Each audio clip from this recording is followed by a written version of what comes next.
There's a great and a bloody fight round this whole world tonight. In the battle, the bombs and shrapnel rain.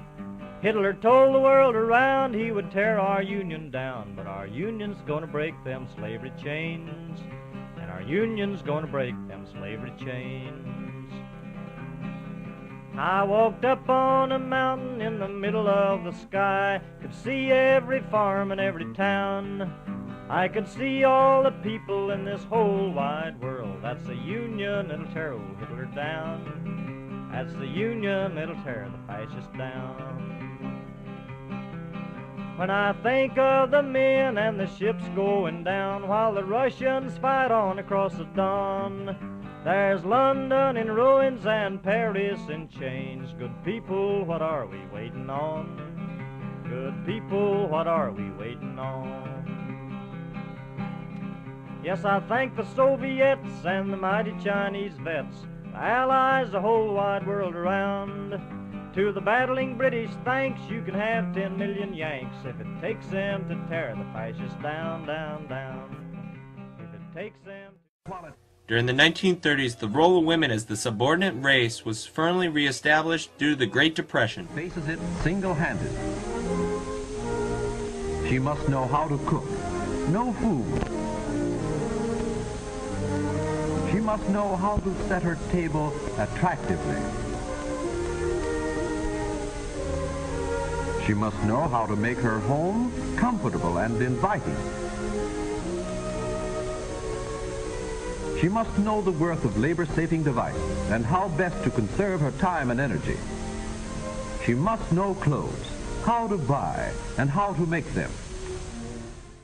This pattern continued throughout the Great Depression, with women staying home, taking care of the kids, cooking, cleaning, and men going out and doing the work.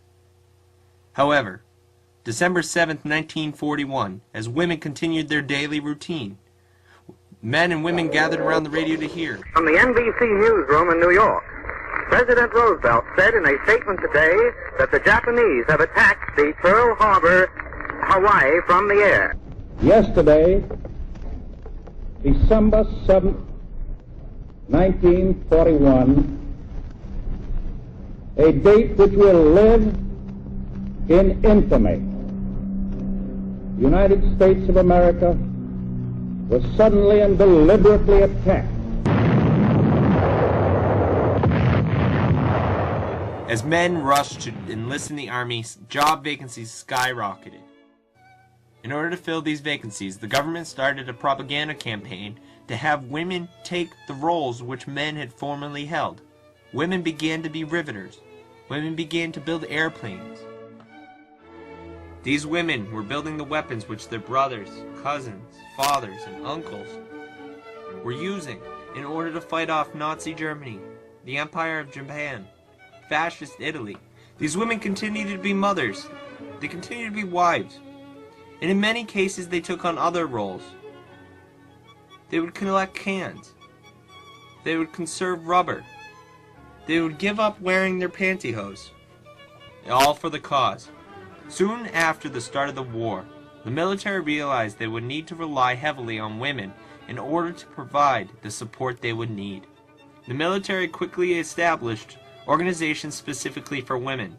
Namely, the WAC, the Women's Army Corps, provided women the opportunity to be Army nurses. They would serve as secretaries, all while serving the same uniform that men did.